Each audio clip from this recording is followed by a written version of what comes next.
I really had like no business being in the marathon swim world. I had never done that before. I came from a sprinting background. I maybe did Ironmans, which were, 2.4. I did one Tahoe swim that was just like in college for fun, but I never really towed the line of marathon swimming and said like, I think I deserve a place here. But once I did Catalina, it taught me to be like, okay, you can play in this space. Like you're able to play in this space. But I think a lot of that was just learning what marathon swimming is. And that's like finding that flow.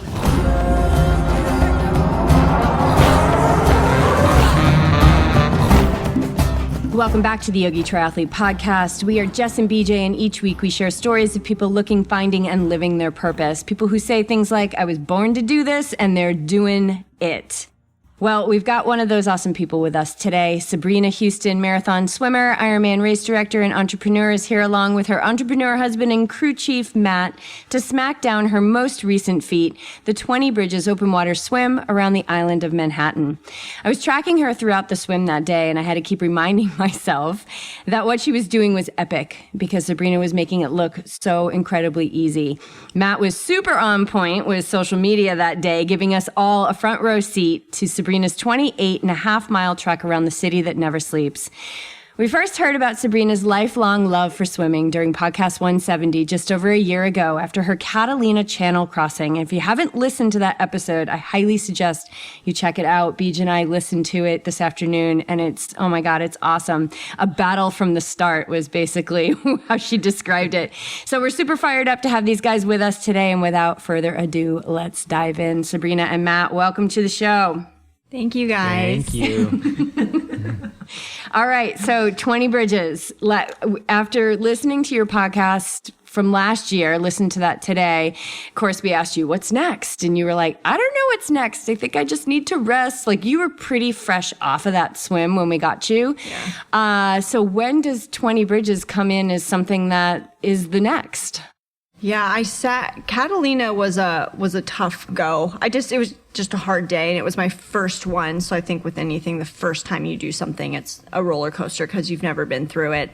And then I really just started looking at the Triple Crown and just being, researching people who have done it, looking at their times, looking at their experience. And I was just thinking to myself, like, I think you can really do this. I think if you could put your mind to it, it's going to be hard. It's going to be challenging. But I want to be one of those 250 people in history that have done it. So what's my next step? And then it just seemed logical to do Manhattan as the second swim, and then the English Channel as the third swim. Based upon the popularity of the English Channel, it's typically a 2-year wait list. So I knew that I could squeeze in Manhattan and then do the English Channel kind of while I was waiting. But yeah, I just was like, okay, I've never been to New York. This sounds fun. Let's just kind of do this. So then I put in my application and I was like, well, if I don't get accepted, then I don't get accepted and maybe it's not my time. But if I do, then it's a sign, and then let's go and hit this hard and swim 28 miles. So what does the application process look like? Like when we were talking to you about Catalina, you had this interview online, you had to fill out this quite extensive application. The Catalina Channel is a shipping lane for huge ships and barges carrying freight. And I would assume, though, that the swim around Manhattan you're not the only one in there either. So what did this all look like? The application for Manhattan is similar to Catalina. It's a little bit easier just because you're circumnavigating the island. So you don't really need medical because you're right there. If anything were to happen, they would just take you to land and then you could do that. So the logistics was a little bit easier because the crew's smaller, but it's almost like an invitation to go. And I didn't realize that it's very competitive to get in. So they were, during the application, it was just like, make your application as good as you can because they're only going to select the very top people to get slots. And I was like, oh, I didn't know this was such an invitation only. I've only had one major marathon swim under my belt. I hope that it's good enough. So yeah, the application was very similar though, like medical, fill out a questionnaire. Why do you want to do it? What's your times? Give us your results. And then they let you know, I think it's 3 weeks after you submit it, if you were in one of the slots. And traditionally the way 20 Bridges works, or swim around Manhattan Island is what it used to be called, is there's 4 swim windows. And each swim window has 16 swimmers. So my original swim window was swim window number 3, which was July 19th. And they typically only do 4 swim windows because of the tides. You're dealing with 3 different kind of tides in that. And so they have to time them or else you won't be able to complete the swim around the island. So it's very short amount of windows, which is fairly common for most marathon swims, is you have to go with the tides, because if you don't make the tides, you just won't. Regardless of how good of a swimmer you are, you just won't make it around it or to the next side. So they canceled the July one, right? Right. So then I'm training, I get the go ahead in like November. Then I have Indian Wells year 2, which was just a crazy work, swamped, working 80 plus hours a week. That finally finishes. And then January 1st, I was going to start training. So I start training January, and then the pandemic hits, and that just derails the entire season. Yeah. Yeah. So, yeah. Did you go there? Did you feel that in your mind? Like, oh, shoot, like. Oh, yeah. I mean, I remember talking to Matt, because my overall goal, once I decided, okay, the Triple Crown is what I want to do, I then really wanted to do it before I turned 30, because only a handful of people have completed it in their 20s.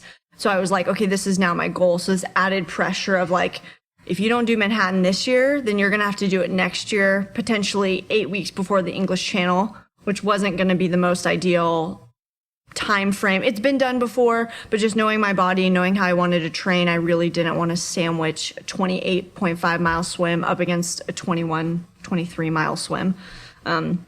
So once training for 20 bridges, like March comes around, go to the pool, was doing like 3-hour swims, and then the next day, like pool closed, beach closed, complete shutdown. And I just looked at Matt and I said, I don't know how I'm going to do this on a Vasa trainer. He said, well, until they cancel it, you have to keep training. Yeah, so, I would never tell my wife that she has to do anything. I know better than that. But so then it was like, okay, let's shift gears and figure out how to do this without any water. And I just kept thinking, like, I don't know how I'm going to swim 28 miles and not have a pool or a beach to be able to swim in. This is insanity. And then I think I was training for about 2 weeks, and then 20 Bridges sent me an email saying that it was going to be canceled. And being a race director myself, like safety above all, like I 100% respected that. And I knew, like, okay, they're just trying to keep us safe. And New York was hit really hard. So they were like, we just don't see how this is going to happen this year. We're really sorry. Like apply for next year. And, that's kind of what it was. And at the very bottom of that email, or maybe an email I got a little bit later, it was like, we might have some fall spots open if you're interested. So I kind of kept that a little bit in the back of my mind, being like, well, maybe there's a chance in the fall I'll be able to, to make this happen. But there was a whole month there where I didn't touch water. Like the beaches were closed, the swimming pools were closed, San Diego had the red tide. I mean, you just like couldn't catch a break on training. And so I was like, well, you know what, maybe this just isn't supposed to happen this year. And if it doesn't, then we'll just regroup and try for next year, and we'll just go for that. And it kind of ended up working out the best because your results on this were so much better anyway. So you went in a little undertrained, but you overperformed. So yeah, I got the green light. I emailed them and said, you know what, I think I really want to do this. And she said, okay, when will you be ready to swim 28 miles? And I said, well, no time soon. I haven't swam in a month. Maybe end of August. That was going to be like, I think at that point it was like 10 or 11 weeks away. And she wrote me back and she said, August 20th, I'll give you the slot. I said, okay, so 8 weeks. We have 8 weeks until we're going to swim around Manhattan, and we're going to figure out how to do this safely, and training starts Monday. So 8 weeks. So we're talking end of June. Were you able to get into because we have this amazing lagoon here, where, there's buoys and everything. And it was kind of like the secret lagoon. Like nobody was really talking about it except for those who were down there and they saw each other. But then it got shut down. Like the word got out that people had, I'm not going to say we because I wasn't swimming there.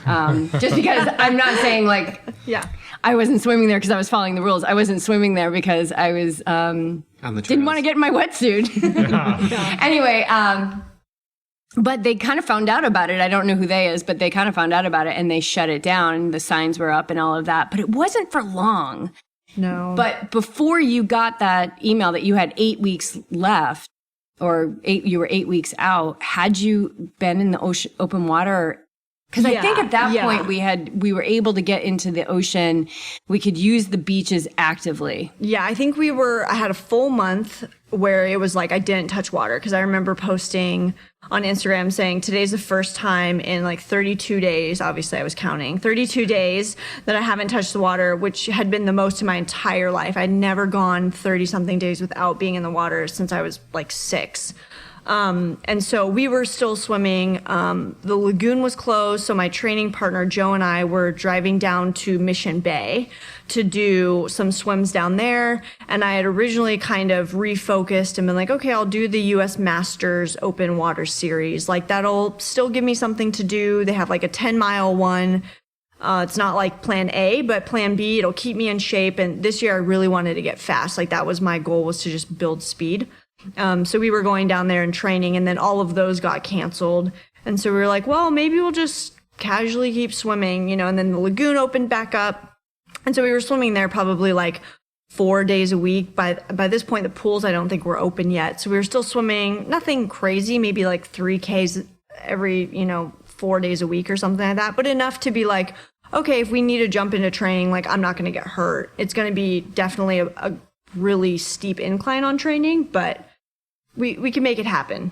So, and I just wanted it so bad that I was like, I can suffer for however many like times it's going to take me to get to Manhattan. If I get to Manhattan, I win. I just need to get there.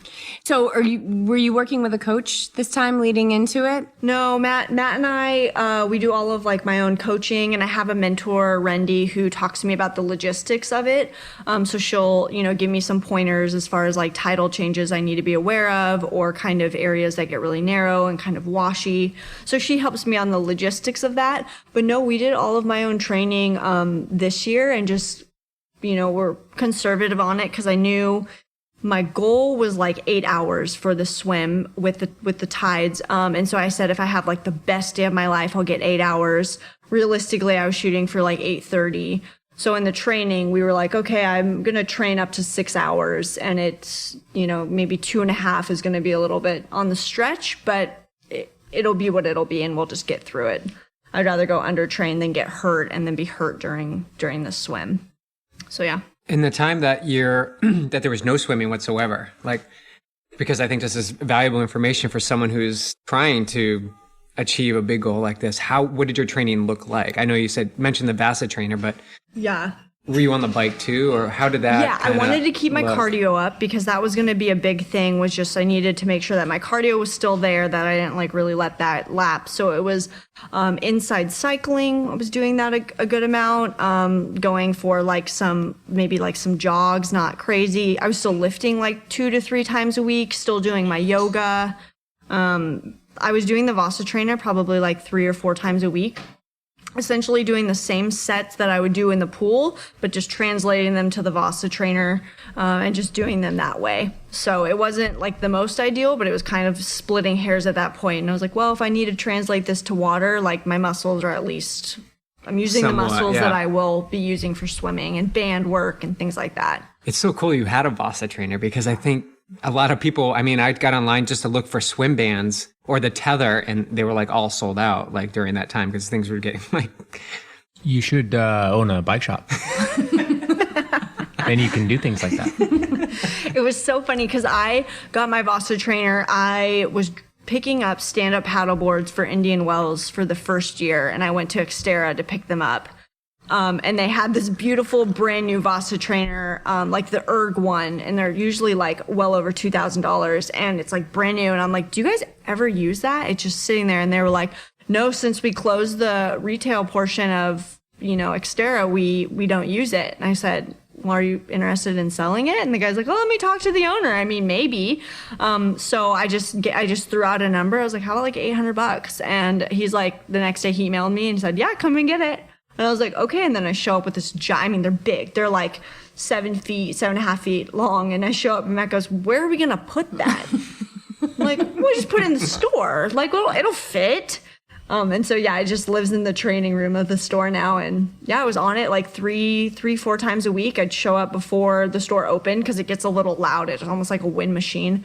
So yeah, I would just do like hour on it in the morning. And then I just would do that several times a week. And it wasn't, like I said, it wasn't like the greatest thing, but I definitely think that it helped. It kept me mentally like, okay, you're swimming, and I was boring and I usually didn't listen to music. So I was still like kind of training my mind to just be uncomfortable in this space for like an hour at a time or an hour and a half at a time. So 20 bridges, what are some of the unique challenges? I know you talked a little bit about the tides, but what are some of the unique challenges of that open water swim? Yeah, 20 bridges is kind of cool because you swim around New York, which is just there's so much hustle and bustle of New York. But with that comes a lot of boat traffic on the Hudson and the Harlem, and I think the East you also swim in. And so typically there's a lot of boat traffic in there. So the water, and it gets pretty narrow, especially in the Harlem. You're not looking at more than maybe like two traffic lanes or so. Maybe like 200 yards, probably. Yeah, and so you get a couple of boats in there, and it gets super rocky. So that was kind of a hard thing, was that there's a lot of surface chop for that. And then as well as the really big like cargo, the Staten Island ferry. I mean, when you swim next to that, it's a building on its side. You don't realize how big it is. And the wakes that it creates is definitely, you're in a washing machine for a while, even after it passes you. So the water moves kind of differently because you are coming into so many different elements. But there's also tide. So you feel like you're going slow. And the whole time I had this mental kind of, I'm going too slow. I'm going to miss the tides. I've never swam against tides before. Catalina a little bit. But this was like a tidal change that you're rushing. And they're like, if you miss the tides, we will pull you from the water. So the whole time you don't know the distance that you're at. You can kind of in your head know around the island where you're at, but you don't know the time. So I was just swimming, scared the whole time, thinking I'm going to miss the tides. So having the tidal change and kind of the rough water is unique. And a lot of people have trouble with the water because it's warm, which coming from a pool background for me, I love warm water. Like that's definitely my space where I thrive. But a lot of people who are really good in the cold water have trouble with the warm water because they get cramps and they overheat, things like that. So for me, that was actually like a positive. But for a lot of people, they talk about how they don't like the hot water because they have trouble dissipating their heat and then they get too hot and yeah. When we were talking about Catalina on our last podcast, you were talking about the cold water and how you got to this point where you were just like, all right, I just need to befriend this. Like it's going to be, it's the truth of this experience and I just need to make it my friend. And so you were sharing strategies and things that you did. Was there anything about 20 Bridges that you had to befriend that was unique to that race? Yeah, the surface chop I knew was going to be a little bit more difficult because when you're siding or you're breathing from your side, getting that water in your mouth, and everyone always tells you like, do not swallow the water there. And so I was just like, do not under any circumstance get water in your mouth and swallow it. Like, so I was just trying to be super careful the whole time. But I would swim in the lagoon in the afternoon when the wind kicks up. Just to get used to that surface chop because you don't, in the ocean, you don't really have it as much. But just really that wind kind of just slaps you, especially when you're siding to like one side. So I practiced that, a lot. And then it's during the day. So I just also practice sometimes siding into the sun, because that's a thing that you do. And so sometimes it gets you kind of like a headache. And so I just practice making sure that I was comfortable swimming in that kind of lighting. We also had to kind of experiment with different types of sunscreen because Sabrina comes from Irish German descent and it's a lot of sun. So through some of her training swims, she came back and she was like so red, like fire truck like a red. lobster. And so I don't know, you probably went through like 4 or 5 different sunscreen options before you found like the zinc stuff that really worked. I mean, you looked You like can't you get had it like off. you were like painted white, but it totally worked. Yeah, it looked like somebody was painting a white fence, and then Yeah. I just stood there. But I mean, that was definitely something that you didn't experience in Catalina because it was predominantly at night, and then it was overcast in the day, whereas this one was almost complete sun exposure The whole time. and so I think that was probably It one of was, though. I mean, looking at those videos, the sky was blue. I was there thinking was about there all wasn't a the cloud like the whole time. Yeah, and she couldn't wear a hat like yours. Matt got the. Matt was representing Oceanside, California with this big. I went and got like the cheesiest, most tourist hat. Totally. I was And it thinking was- that when I saw it. And we were terrified when we went there. Like, oh no, they're going to know that we're from California. The whole time I'm wearing a hat that says Oceanside, California on it. Like, might as well just have like a neon sign over my head. Like, I'm not from here. In case anyone was wondering.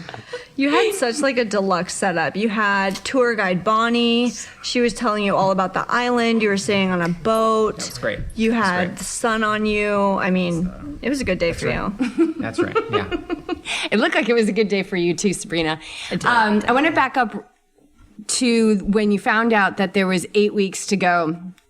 And you had this base. I mean, you kept the momentum going clearly. You did what you could do, even in the unknown of if it was even going to happen.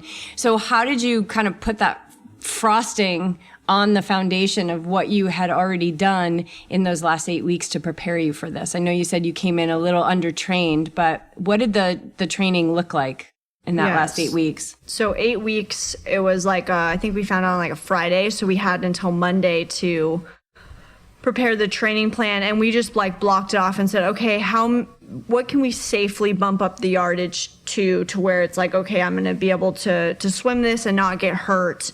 And it was really just like 8 weeks. So the way that my training typically works is a 2 week kind of build and then 1 week recover.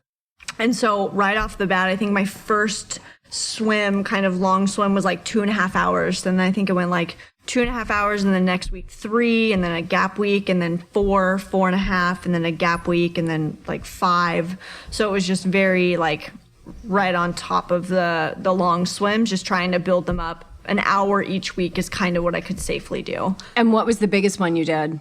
6 hours In the lagoon. in the lagoon. BJ, what do you want to say about that? So I think I was there. I think you've done 6 loops once. I was going to say, I've done how many 6 laps was that, Sabrina? I think it was like 30. Yeah. So I've done 6, and that's my Which is max. actually a pretty solid swim. That's really solid. Going around in circles. It's like 1,000-yard, give or take, square, Yeah. right? Right. Yeah. So I mean, it mentally challenges you because there's not a lot to look at. You're looking at kind of the same thing, but it does allow me to get into kind of a rhythm as far as like, I just need to just follow the buoys, and, so you're not really like sighting, you're not like looking for like wildlife or looking for like kayakers or anything like that. I just kind of watch out for swimmers. But it allows me just to kind of get into that rhythm and that meditation that if I can slip into, the time goes by really fast. But sometimes if there's a lot of distractions, it's hard to get into that. And then you're just kind of fighting boredom the whole time, or you're not getting in your rhythm. Or every week towards the end of the swim, it was really hard because I hadn't had that, I'd only bumping up my swim 30 minutes. Sometimes I was like, I'm bumping up my swim an hour and a half from my last long swim. Like, that's a really big jump. But I was just like, well, just take it easy. You don't have to go fast. And we'll just, as long as you don't get hurt, that's going to be the biggest thing. Like, gosh forbid, do not get COVID and do not get hurt. Like, 2 biggest things, because you will not be able to allow swim. And if you get hurt or if you get sick in these like 8 weeks, like, there goes your window. You won't get your shot. There's no room for error leading into this swim. Yeah, there really is a lot kind of hinging, right? Because if you don't make this window, then you're looking at next year, then you're looking at pressing into that goal of doing this before you're 30. So if you look at all of that at once, it's like, way too much. The obstacles are limited in the lagoon, but you're spending a lot of time with yourself. You probably don't have music on in your mind, although you're probably singing Taylor Swift every now and then. I love her. And she just released an album, which was like, it was just like a gift. Like she released a secret album right when I was starting training back up again. And I was like, oh, this is perfect. Now I have like 10 hours of Taylor Swift that I can sing. Like I can finish this And in Matt 10 too. hours. I mean, Matt's got to appreciate Taylor. Like you really do. You like sing it, like you know all the words and stuff. Album back to back. Yeah. It was a Front to back. true gift. True gift. So what do you That do? is Do you like continued look to the give. lyrics up online and then like rehearse them, put them on index cards? It's kind of the funniest thing. I think when you get into like this like meditative space, you can almost like hear the song in your head. And so I was just like, I just know the title of it. And so I would just go like line by line by line and just sing it. What? Matt's laughing at her. When you connect with Taylor, like Sabrina does, you don't need lyrics on a page. You are those lyrics. Come on, Jess. Yeah. I love her. I love her so much. But I can just like, if it's quiet enough, I can just kind of really hear like the music, and it doesn't have to just be her, but any like artists that I'm really into. And so I'm able to just like almost sing the whole song. So that's like 3.5 minutes right there. And then I just kind of repeat them or go back. 3.5 minutes out of a Out of 6 hours. 6 hour swim. So you're the almost there. Breathing becomes automatic. Your stroke becomes automatic. And automatic, I'm talking about flow, where you're really not thinking about those things, which are moving you forward and allowing you to stay alive, the breathing. Does that take, okay, let me back up. Was there a time when that's the stuff that you would focus on, that you would bring attention to? Yeah. I think the more, as I became more of a marathon swimmer, and that was a space that I was really nervous jumping into because I really had like no business being in the marathon swim world. I had never done that before. I came from a sprinting background. I maybe did Ironmans, which were, 2.4. I did one Tahoe swim that was just like in college for fun, but I never really towed the line of marathon swimming and said like, I think I deserve a place here. But once I did Catalina, it taught me to be like, okay, you can play in this space. Like you're able to play in this space. But I think a lot of that was just learning what marathon swimming is. And that's like finding that flow and like relaxing enough to being like, okay, I'm going to think about my stroke, but I'm not going to just obsess over it. I'm going to just let it go. And pretty soon it becomes routine. Same with breathing. I began noticing, okay, when I swim at this level, I need to breathe more or less. And it's like, okay, I need to just kind of find a zone where it's like, this is my perfect rhythm. This is my perfect breathing. And then you just don't think about it all the time. You obsess over it. And I think it just allows you to just like relax. All my energy is going into like my pole and making sure that I'm moving as much water as possible and being the most efficient as possible. And that just comes with a lot of like technique work and just making sure that I was doing like everything I could to just be like as efficient as possible. And that just takes really like just years of practice and pool training and just swimming. So coming from a sprint background, which is probably power, I'm assuming there's some stroke technique stuff, but was it a tough transition? Because I'm noticing I'm swimming and meeting up with a lot of pool swimmers who did short distance, and now they're doing Ironman and open water swimming. And there's a tweak to their stroke. There's a efficiency that you talk about. Yeah, it's definitely a different stroke. If you were to look at video of me sprinting in high school versus the way that I swim now, you would think that they were two completely different people. The rhythm with my kick is a little bit different. The way the shoulder rotation that I do is a little bit different.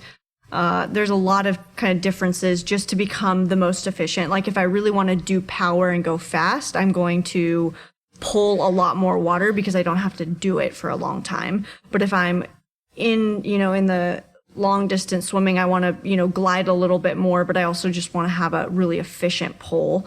Not something that I'm going to have to use 100% of my energy to pull, but kind of like a really good medium of like 80%. And not enough to get my heart rate so high that I can't do my typical 3 breath thing. In sprinting, I usually breathe every like 2, or really you're taught to only breathe 1 time per 50. So that's way different than marathon swimming. You would never want to like hold your breath for any extended amount of time. But yeah, it's definitely a very different stroke. It's almost like I was relearning how to swim when I was learning to swim Catalina. And that took a long time I had to really just focus on my technique all the time. And that's just like a lot of mental energy. It's very frustrating. But once I kind of got that down and that became my normal stroke, then I just was able to get that stroke faster, which is what I wanted to do this year, was really just get faster at that comfortable marathon rhythm.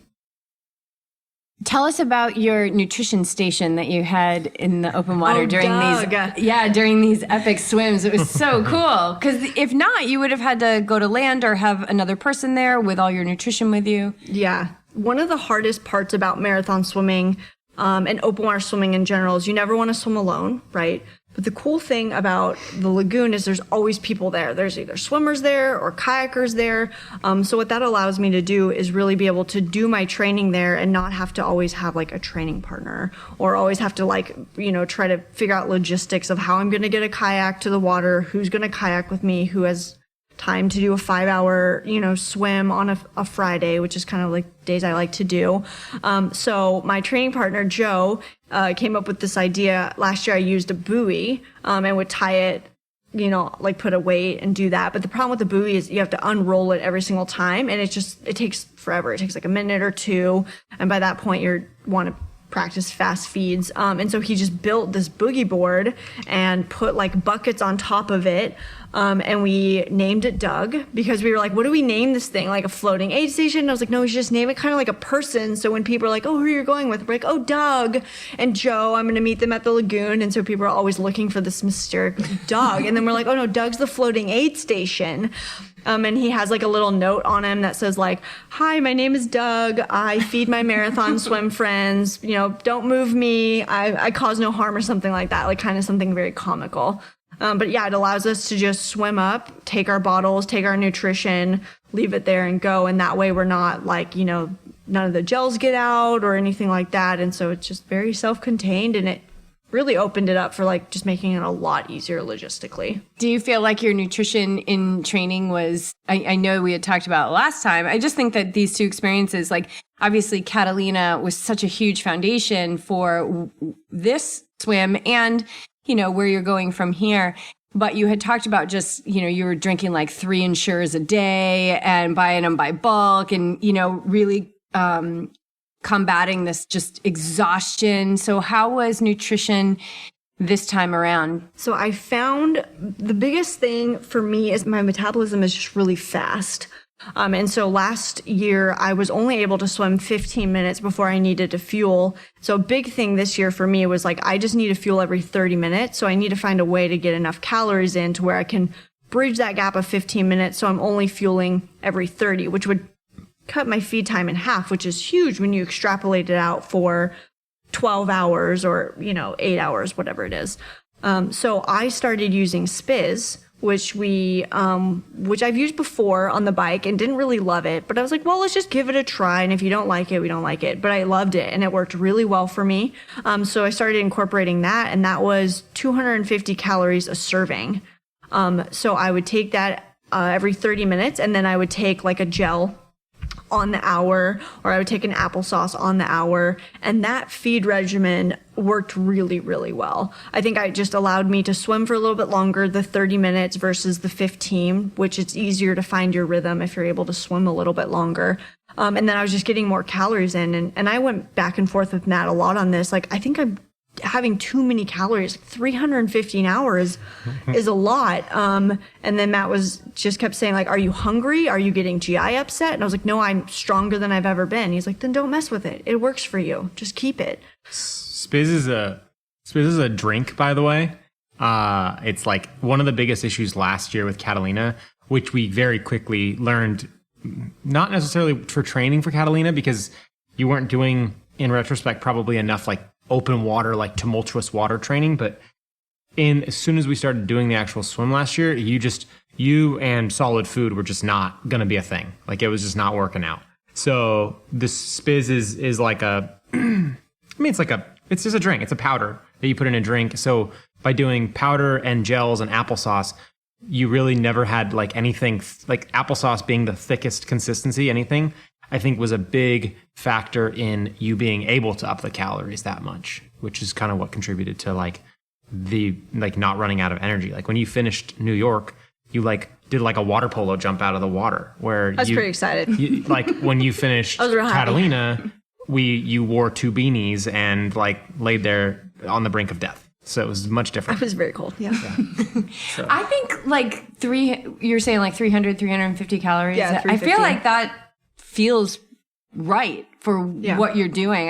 I think actually what we see a lot of is athletes are not taking in enough calories per hour, especially during these long endurance races. I mean, Yeah, I think for some reason, like the number 250 always sticks in my head. Like, oh, that's as much as you can absorb.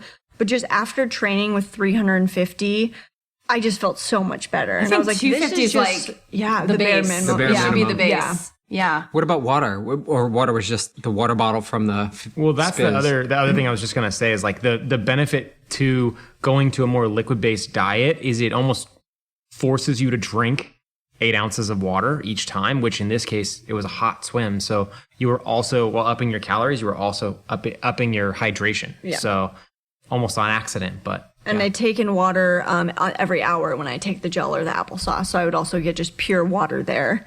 But yeah, I think just having a year of like nutrition as far as like what worked and what didn't, I was able to just really hone in my nutrition, which I think is it's just a huge thing for endurance athletics is how are you going to fuel yourself over all this time? Because that can really make the wheels fall off and be like, if you don't have the energy to do this, like no matter how good shape you are, you're done in the water. You're going to get pulled. Yeah, no matter what training you do, if you're not fueling yourself Yeah. for that experience on a race day, then it doesn't matter. And if you don't pace yourself properly, Yeah. and if you don't have a strong mindset, like Yeah, it doesn't you do matter what well. training you do. I mean, Yeah. all that has to be checked off. And I wasn't, for Catalina, I was so sick going over on the boat ride because the water was just so rough that I was just like, almost like, what was I, just like kind of, not like puking the whole time for Catalina, but I was like dry heaving the whole time. you started the swim seasick, Yeah. and then you got in the sea, Yeah. and then it For got 23 miles, that was And continued to be sick. and continued in to the be sea. sick for a large amount of time. So it was like amazing to do the swim and not feel sick to my stomach, which I felt the whole time for Catalina because I was just so seasick. And I think Matt did a post that was really funny one time, and you were like, what did it say? It was like, I think it was something like, she hasn't yelled at anyone, and she hasn't even made any mean faces. I don't know this woman anymore. yeah. I stand by my words. Yeah. So like you're like, yeah, she hasn't thrown up or she hasn't yelled or she hasn't cried. I don't even know this woman. Yeah. And At one point you were like, this is getting boring. Yeah.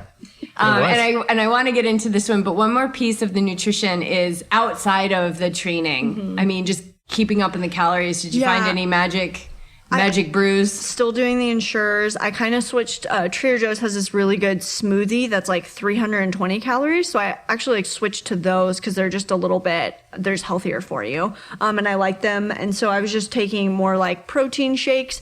But I think I only had 8 weeks. So everything was so consolidated in those 8 weeks. It was like, you have to do every single thing that you can do. Like no complaining. Like, I don't care. Like, you need to eat this meal. You need to have a snack. You only have to do this for 8 weeks. Just need your attention for 8 weeks. And then we can go back to normal life. So it was much easier than like a typical like 8-month every week being like, oh, I'm just getting really fatigued. I'm getting really hungry. I'm getting really broken down. I didn't really have that. I was just kind of like pedal to the metal, as fast as you can go, keep going.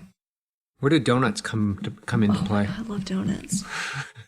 They come into every part of the play. Even in this 8-week cram? Oh my God. I think we had donut Thursdays. Every Thursday we would get donuts, which is like my favorite day because it's a rest day and I get donuts. And my swim bag has donuts on it. It's just a really good. I love donuts. Those are donuts, in case you can't understand. Sabrina doesn't know how to say the word donuts, even though it's her favorite food. So it's donuts, in case anyone's wondering. What does she call them? They're donuts. It's either a soft I, maybe an E. We're not really sure. It's donuts. You're my but, favorite. you know. And the goods here in Carlsbad is just amazing. And he actually, the gentleman who owns it, is a cyclist and came into the store one time and was like, oh yeah, I own this donut shop in Carlsbad and it's called The Goods. And I was like, wait, you own that?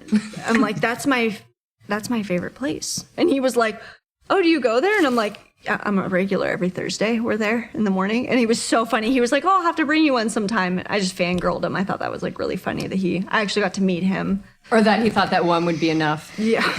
Yeah. He did bring one. And I was like, well, Where's the rest? Where's the rest? Like, there's 6 of these. So here you are, 8 weeks out, training's going good. Like, it seems like you learned a lot, put it from the year before, put it into action, but now you're going to New York and they're saying that you can come and all of that. But how does that all work for you? Yeah, I feel like it was like the walls were closing in on us. Like, we're running to the destination and just the walls just kept getting closer and closer. Being like they were starting to do lockdowns again. They were starting to implement screenings. They were starting to have you do health forms. And so we were like, we need to just get in there and get out of there as quickly as possible. Follow the rules that they said, like you're only allowed to go out for food. You need to wear a mask at all times. You need to stay in your hotel room. And so we did all of that, but it was just like, get in, do the swim, leave. There was no like, typically I like to take like, a couple days, relax, let yourself settle in. But it was just, I had one day before the swim and then I woke up on Thursday. We walked to the start because we didn't want to take an Uber and then we just swam. I mean, it was in, out of there as quickly as you can. And the whole COVID with flying was just so different and it just felt really kind of uneasy leading into the swim. But all of these feel uneasy because they're all different. So it's like, I kept telling myself like, this isn't how it's supposed to be. I'm like, I don't think you've ever done this before. So exactly how is it supposed to be? So I just kept telling myself, don't expect anything. And if you get to the start line, it's going to be a win. We just need to get there. It's part of the process. Just keep moving forward as long as we keep moving forward. So how did it feel to get to the start line and not have to jump in the middle of the night? Like, I think Manhattan really played to my strengths. And I think every swim of the Triple Crown is very unique because it brings up kind of fears of people and it just kind of plays on those. And I think for Manhattan, it just really played to my strengths. Like a river swim or a lake swim, I'm definitely stronger in. I'm just not as big of a person, so I can just propel myself better in kind of calmer water. The water was warm, which I'm very good at. My muscles perform better in warmth. And so it was just like, okay, this is going to be just better. It's during the day. There's not a huge time change. The English Channel is going to be really weird because you're looking at like a 9-hour time change and it's going to be potentially at night. So I was just very relieved being like, I start at 9 a.m., which is so late normally. I'm up normally like 3 o'clock in the morning eating breakfast, but we woke up at like 6 a.m. and we're like, oh, 3 hours to start. So it was very kind of almost surreal waking up that morning because it was just so calm. And before it was started at 9 o'clock. That's like a late, like people don't even start work at 9 and I'm starting at 9. So I think they do start work around 9. Or 9. I always feel like it's like 8, maybe like 6:30. Truly spoken by an entrepreneur. I mean, people aren't at work at 9. It's very true. Especially not in New York City. They're at work at 6 a.m. City that never sleeps. But in COVID, the coffee shops don't open until, was it like 8 o'clock? So we were like... That was like probably one of the biggest Was that the biggest challenge of the 20 for bridges reals swim? was because of everything going on. I mean, the morning of the swim was what, Friday? Was it Friday morning? Thursday. I mean, I was given the task, which was very much self-serving as well as it was for Sabrina, of getting coffee that morning. Important. And the only option available was the Dunkin'. So we had some Dunkin'. I mean, I love me some classy coffee, but I was willing to do what needed to be done, and so we got some Dunkin'. And they opened late, but it was too. like, I mean, I was the only person there. It was super quiet on the street. It was a trip. Have you had Dunkin' Donuts before? Oh yeah. Oh, you We're have? not quite, we're not quite as familiar as you Northeasterners. You were but, able to, like, I can't drink it. I can't. yeah. BJ and I used to, when we were dating, we had Friday morning dates at Dunkin' Dunkin' Donuts. Donuts. Oh, I love that. Oh, that's great. That's pretty, yeah. Before we went to Not our anymore. corporate jobs. No, but Yeah. I had it. My sister brought me one last year when we were home. She's like, I brought you a Dunkin'. And I was like, ugh. And that was the same reaction I had when I took a sip. It just tasted like dirty water. But that might have been a good prep for you, Sabrina, for the day. For the Hudson. When it's the only option, it becomes a lot better. Yeah, that's true. That's true. Gratitude gets acute. That's right. Yeah. So the weather looked good. Yeah, it rained the day before. The day before, I was having trouble eating kind of, and it rained. And so I was like, oh, are we going to have a rain delay? And so I was just like, I didn't really want to eat. Matt was like, you need to eat. You need to fuel. I was like, I really only want pizza, which is incredible there. I was like, can I just eat pizza? Like, I just need carbs. He's like, no, you need more. Like, get a breakfast sandwich, get some coffee in you. But the day of, the weather was like as perfect as you could want it. There wasn't a cloud in the sky. It wasn't super windy. The water was like 78 about. I think when you started, it was like 74, and then it got up to like 79, 80 at one point, I think. Yeah, I do remember one point being like, oh, it's like a little bit warm, but it never felt super hot to me. But it felt good. And then, yeah, it was just like killer weather. The water was like perfect. The tides were like perfect. I don't think if I did that swim again, I don't think I could have gotten like all of the pieces put together as perfectly. I think you only have kind of one of these like magical swims because there's just so much going into that, like once in a lifetime. And I feel like that's what my Manhattan swim was to me. It was just like the swim of the lifetime. You had want to shout out to the New York Open Water peeps. So like, great. The boat captain she had was awesome. He was like Johnny on the spot with like blocking her when other boats were around and keeping pace. Her kayaker was awesome. Sabrina has a tendency for being someone who swims tremendous distances. She is one of the worst siders of all time. Yeah, like she swims like a heavily intoxicated person. And her kayaker was like, I warned him. I was like, dude, this is what she does. She's going to bump the kayak. If you need to hit her, we understand. She understands. It's not even a big deal. But he didn't want to do that because he's a nice person and whatever. So that's like, you just take the row and you just kind of move her on the side. And he's like, I don't want to do that. So this guy, used to it. This guy is a hero. He tied his oar to the side of the kayak and he hand paddled for probably 24 of the 28 miles. This guy is literally just pushing himself along in, like, he's in a river kayak, so they move a little better than beach kayaks. But like, I mean, he hand paddled for almost the entire thing because of this. So the crew like definitely set you up for success. Obviously, you had to do the hardest work, but like, yeah, it was a solid crew.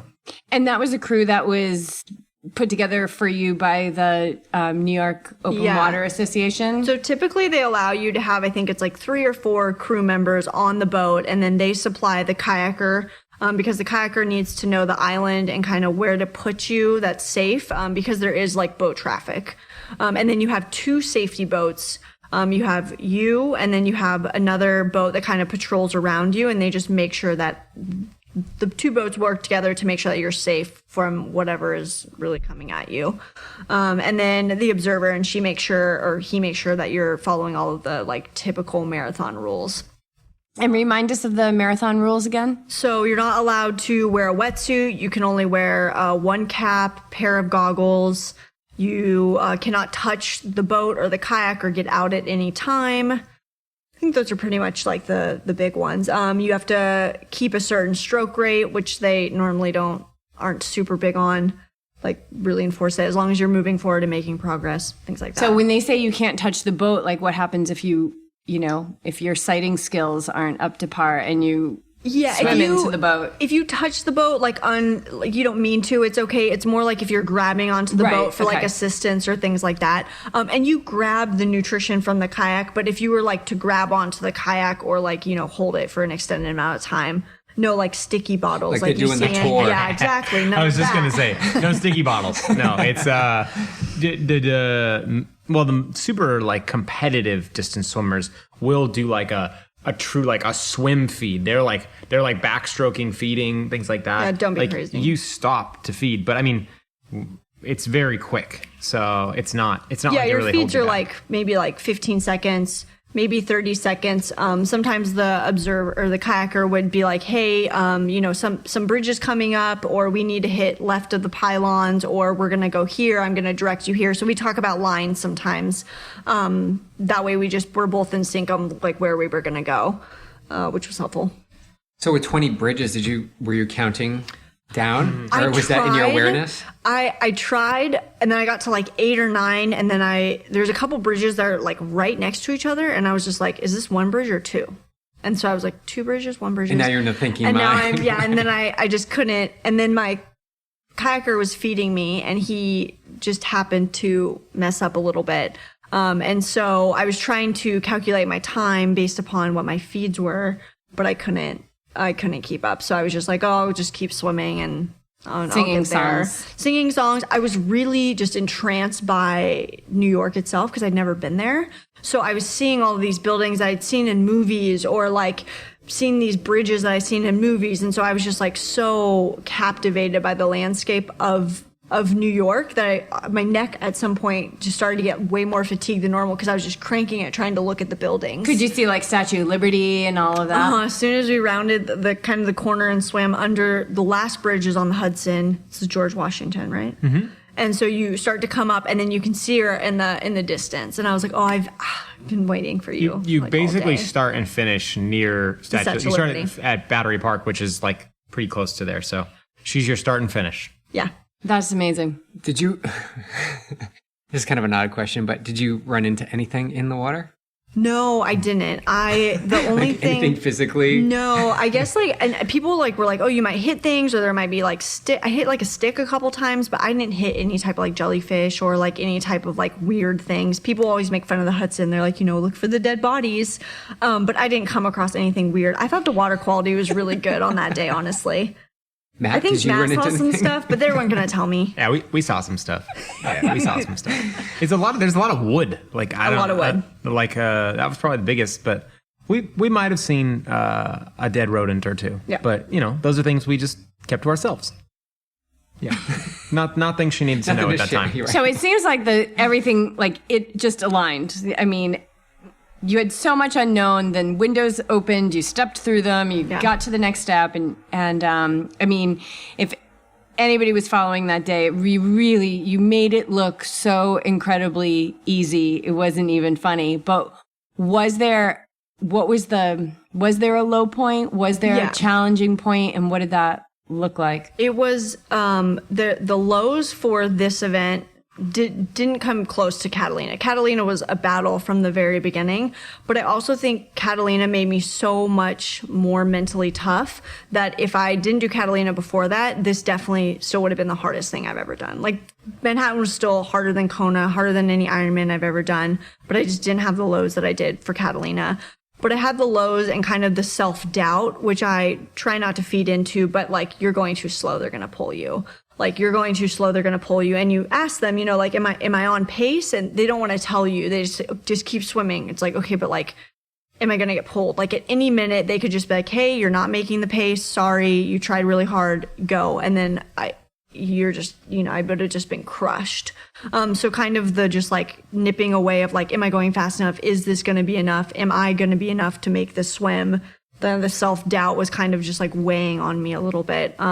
Do you let that be there? Do you try and counteract it? What do you do? I just tell myself, you don't have time for this. Like, you are wasting precious energy focusing on something that you cannot change. Because if you're not enough, then they'll pull you and you can say you tried and you just go on with your life. Like, you're not a professional athlete. You don't get paid to do this. You finish this today or you don't finish it. Nothing really changes. Like, you go back and you try it again. So that was a little bit, that was kind of like I had some low moments mentally where I was just like, you need to get out of this. This isn't going to be helpful. But my body felt really good pretty much the whole time. A couple of times where I had like a side stitch or my arm started to get tight or my back started to get tight. But anytime you swim, almost 8 hours, that's just going to happen. It's just, your body's just going to get stiff. This is not even in comparison, but I've done, like 30 by 100s on a set interval, right?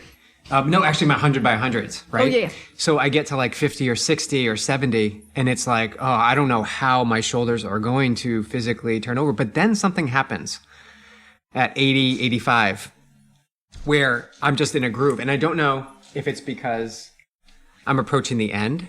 So did you feel, like, do you The feel that? second wind. Like, you don't, yeah, maybe the second wind.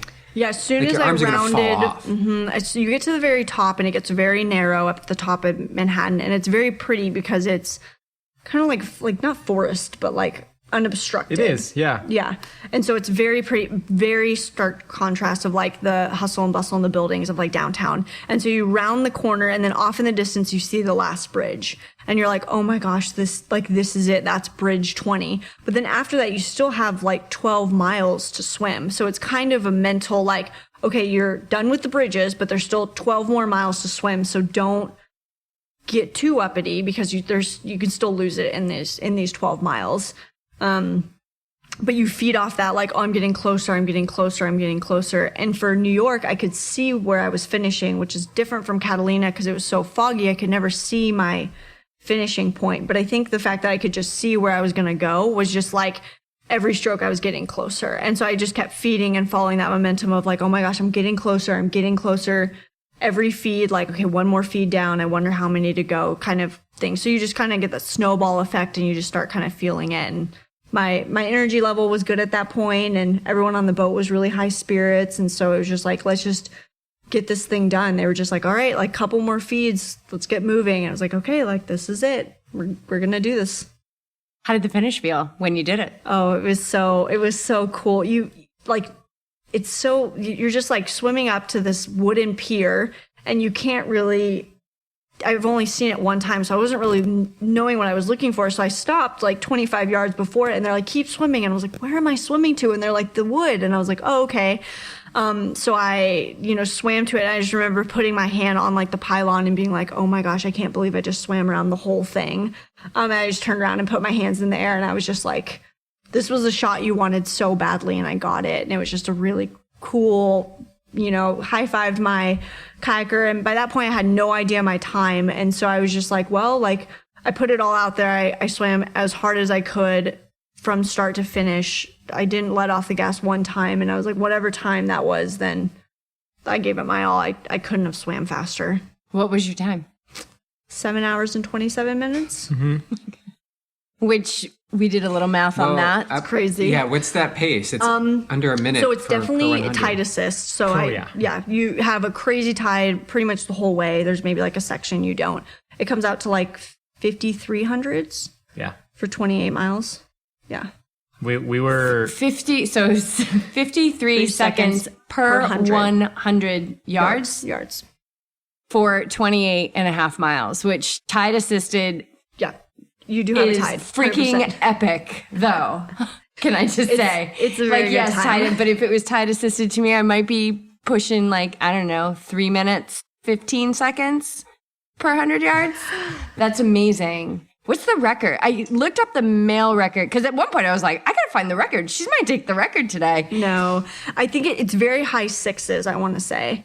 And it was done by, I think, a former professional swimmer, I think, said it. But with that swim, it really depends on the day and the weather. And I mean, you can be a really good swimmer and just have not as good of a day. And then you're looking at high sevens, whatever. But yeah, it was just a really good day, good water. Mm-hmm. It was an amazing accomplishment. Yeah. So we can say what's next, but it looks like the English Channel is on your calendar for 2021. Yep, September 14th. Okay. September 14th. We got a date. September 14th to September 19th is my swim window for the English Channel. Mm-hmm. Wow. All right. So we'll have you back again, I'm sure, because you will be successful at this as well. That'll be the finale. Finale of the Triple Crown. The Triple Crown. Not the Sabrina Not the finale. Sabrina. No, it will not. There will be more and more and more coming from you, I'm sure. Congratulations. Thank you. It's really amazing. It's amazing to watch. It's amazing to know you. And we're really grateful that you're sharing the story here today. Also, you guys I want to switch gears totally. You guys are also owners of Play Try here in Oceanside. And I just want to give a little bit of airtime for that because I know that bike sales are crazy and people are really trying to find inventory and they're having trouble. So do you have inventory, Matt? Can people buy bikes from you?